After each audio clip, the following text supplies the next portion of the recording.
بعد دیدن این ویدیو هر وقت برات مهمون سرزده بیاد سری میری یه پیمونه آرد و یه بسته خام صبحانه برمی‌داری و این شیرینی رو براش درست می‌کنی چون خیلی سریع آماده میشه. اول آرد و بیکینگ پودر رو با هم ترکیب کن. پاکت 200 گرمی خام صبحانه نیاز داریم.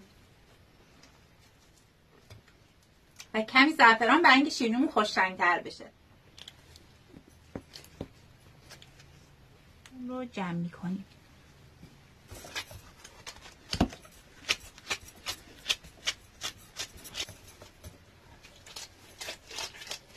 خمیر به این آسونی دیده بودید، اصلا هم نیاز به ورزادن نداره. همین که آرد و خامه با هم دیگه ترکیب بشه این خمیر به دست میاد. حالا نیازی به استراحت هم نداره، میریم برای کاتر زدن.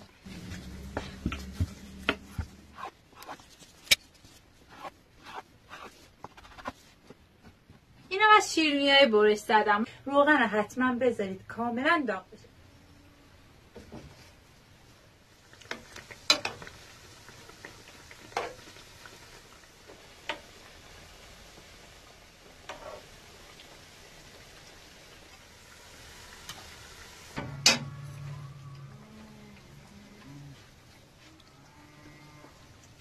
حالا برای شیرین شدنش هم میتونید از ترکیب عسل و زعفران استفاده کنید، هم از پودر قند و روش رو با پودر نارگیل یا هر چیزی که دوست دارید تزیینش کنید. این شیرینی‌ها فوق‌العاده ترد و خوشمزه و لایه لایه میشه.